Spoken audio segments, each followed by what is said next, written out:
Now we are going to have a very different kind of presentation about the making of a physician by Dr. Ameya Purandare. Dr. Ameya is a consultant obstetrician and gynecologist and assistant honorary at KG Somaiya Medical College, Masina Hospital, Naigaon Municipal Maternity Hospital, Dadar. He has received the Prince of Wales Gold Medal from Mumbai University in the year 2000. He is an active member of the Managing Council of the Mumbai Obstetric and Gynecological Society. The very important thing is Dr. Ameya is the fourth generation of the family of gynecologists, and he is blessed with the wealth of wisdom, and he is going to enlighten us on the making of a physician. Thank you so much, Preeti. Good morning, senior teachers, past presidents of MOGS, trustees, and the who's who in the history of MOGS. It gives me a sense of great privilege and awe to be talking in front of such esteemed guests about something which is near and dear to all of us. We all are physicians of repute here. We have learned ethics, we have learned surgical principles, sometimes subconsciously. We need to look and remember those people who have helped us in acquiring these skills rather subconsciously. Let me take you on this journey. We are dwarfs on the shoulders of giants so that we can see more than they and at things at a greater distance, not by virtue of any sharpness on sight on our part or any physical distinction, but because we are carried high and raised up by their sheer great size. Ancient Indian medicine began with Dhanvantari, who was the god of medicine. Ayurveda was the science aimed to give knowledge of longevity, and it was acquired by sadhus who were Himalayan sages with the whole purpose to heal human suffering. Charak was the first eminent Hindu physician. He wrote his famous book, the Charak Samhita, but what he told us was nature and natural herbs were the best healers. Shushrut, on the other hand, was a surgeon of great antiquity. Besides teaching, bedside teaching clinics were started by him. And he first told us that surgery should be reconstructive and principles of geometry and symmetry will give us the best surgical result. In fact, he started plastic surgery for cut-off noses and wrote the first surgical manual in Sanskrit called as Shushrut Samhita. Patanjali was the father of yoga. He said yoga was a state of mental and physical harmony achieved by exercises or asanas which aimed at relaxation and rejuvenation of the mind, body, and soul. Chinese medicine was quite different.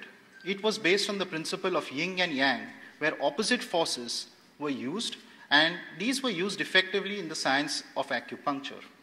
Confucius was one of the greatest Chinese healers, and he said, we learn medicine by three methods. First, by reflection, which is the noblest. The second, by imitation, which is the easiest. And the third, by experience, which is the bitterest.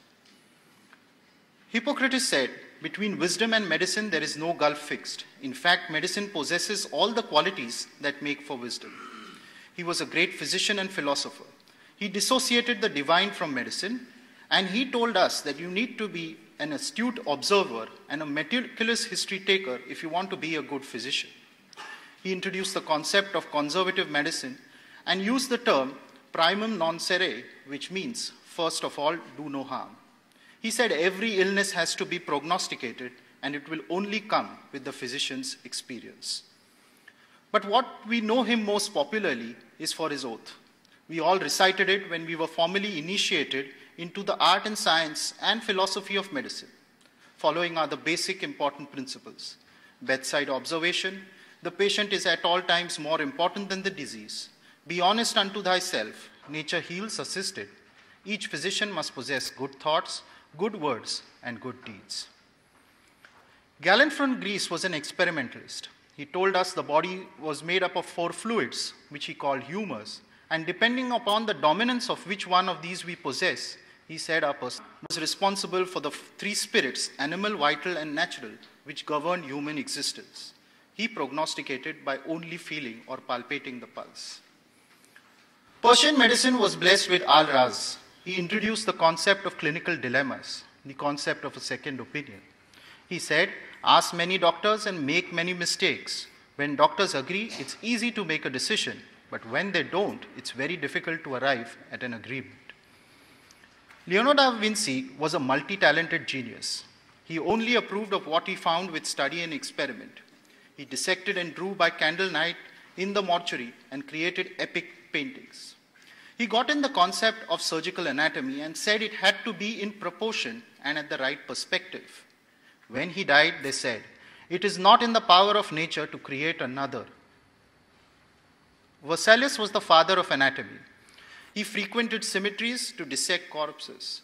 He also got in the concept of living anatomy and said dissection should be meticulous. It was an important surgical principle that we have extrapolated into our practice. Unfortunately, he was accused and insulted for his controversial views and finally burnt his books in frustration. Ambrose Pare was a barber, illiterate and ignorant. He learned his surgery during wars. He said a surgeon should be having intuition, innovation, and invention. Important surgical principles like incision, enucleation, excision, and ligation were his brainchilds.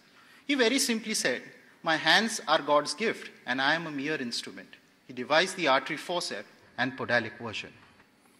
William Harvey is credited with one of medicine's greatest, that of circulation. He was inspired by Galileo and Newton's principles of movement and motion of the stars. He brought mechanics and dynamics into medicine. He also started to study on embryology, even without a microscope, and said organisms develop from various tissues. Von Leeuwenhoek was the inventor of the microscope. He had no formal education, designed his own lenses, and used them to see thread fabric.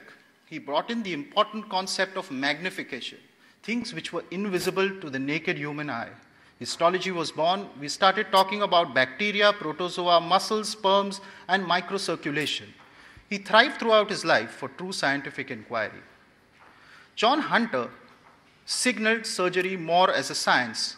He said it's no longer only a craft. He told us, operate only when it is indicated. An ideal surgeon, according to him, was one who thought, investigated, and experimented. He said, use your hands and fingers deftly, and ligatures should be precise, sound, and safe. Louis Pasteur told us, events favor only those who are prepared.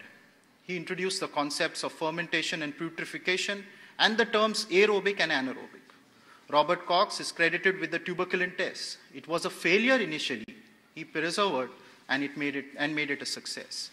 And Sir Ronald Rohr was the one who carried out a relentless war against malaria. In fact, he was a poet and wrote about it in his various poems. Sepsis was a major cause of morbidity and mortality. Semmelweis was so distressed at this high maternal mortality and said mere washing of hands and cleaning of wards would save many a pregnant woman. John Lister took this principle further and introduced concepts like asepsis and antisepsis. Edward Jenner carried out the cowpox experiment. It was a dangerous thing, but he had courage of conviction because he used it on his own relative. And to our surprise and his, it was successful. Here came the birth of the vaccine, which was the greatest triumph in preventive medicine. Another person we must remember is Haffkine. He was a Russian Jew and researched selflessly for the eradication of cholera and plague from the Indian poor. To his honor, we have the Haffkine Institute not far away from here. Claude Bernard said the stability of the internal environment is the prime requisite for independent existence. He introduced the specialty of internal secretion called as endocrinology. Banting and Bess injected pancreatic extract into a diabetic dog, and insulin was born, more so initiating the principle of replacement therapy. Florence Nightingale was the lady with the lamp. She lit her way into the hearts she nursed during the Crimean War. She established nursing as a respectable profession. Her life was filled with dedication, devotion, empathy, compassion, care, sacrifice, and a human touch. She said, nurse the sick and not the sickness. Sir William Osler was a mentor to many. He established the residency program and told us, listen to your patient, he's telling you the diagnosis. He introduced the concept of intellectual honesty and wrote his epic book, The Equinometers, which told every physician and surgeon to be cool and have a presence of mind under all circumstances. Calmness among storm, he told us, and clearness of judgment in moments of grave peril will save your patient's life. Sir Alexander Fleming could have easily thrown off the petri dish thinking it is contaminated, but he didn't, and so came penicillin, the most important discovery of the 20th century. In fact, he was proud to have saved his best friend's life using this drug. But he cautioned us, we can't kill them all, he said, because they will adapt and survive, pose new threats. Therefore, use drugs judiciously and knowledgeably and look for reactions. Cancer has been man's most dreaded, ruthless, and mortal enemies. William Halsted fought addiction and devised the radical mastectomy. Marie Curie fought personal grief. She lost her husband, and pain. She burnt her hands with radiation and discovered radium to treat cervical cancer. And George Papanicolaou told us a simple method like the Pap smear could prevent cancer even before it occurs. Genes are the structure of life. Charles Darwin wrote the epic Origin of Species. Gregor Mendel told us put forward the laws by which we inherit our traits. Landon described the Down syndrome. In 1953, Watson and Crick deciphered the human DNA, and by 1989, the Human Genome Project was initiated, and 1 lakh genes have been encoded so far. All these great scientists had a futuristic vision. Watson said when he received the Nobel Prize, genes may become the essence of human life and disease in the future. From personalities, health became public. The Red Cross Society in 1863 was founded to provide medical relief to wounded soldiers. It was a good Samaritan concept.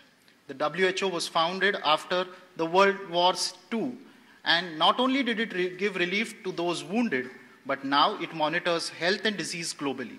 Health aid is provided to the poor and needy, and the UN has passed its resolution where health is now considered a fundamental human right. Now let me take you to another journey. Our medical colleges in Mumbai. Indeed, they are shrines of knowledge. The Sir J.J. Hospital was started after a benevolent Parsi donated a huge sum in 1843. The Grant Medical College was named after Sir Robert Grant, who was Mumbai's governor.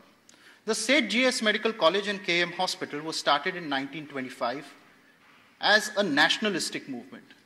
We were proud to have Dr. Jivraj Mehta, who was a staunch nationalist and said, we need a college for the Indians, by the Indians. The Lokmanya Tilak Medical College and Sion Hospital began as a barrack and now has turned into Asia's busiest hospital. The journey began in 1964. The Topiwala National Medical College and the Nair Hospital began at the onset of India's freedom and now is one of the most futuristic public health hospitals. The 1990 onwards saw the development of the private medical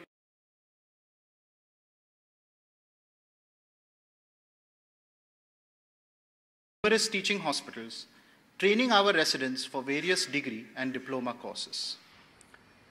Mankind has grown by great leaps.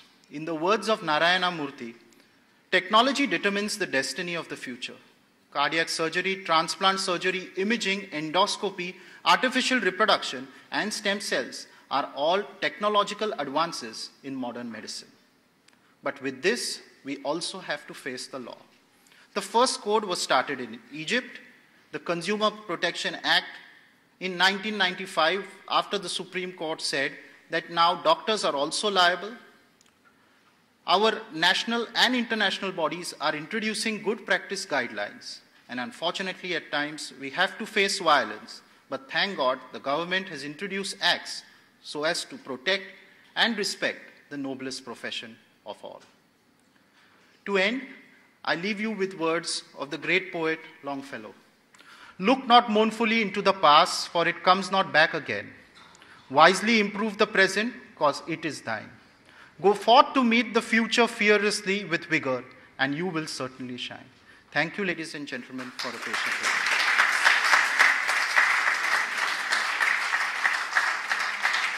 Thank you, Ameya, for that wonderful insight into the making of a physician.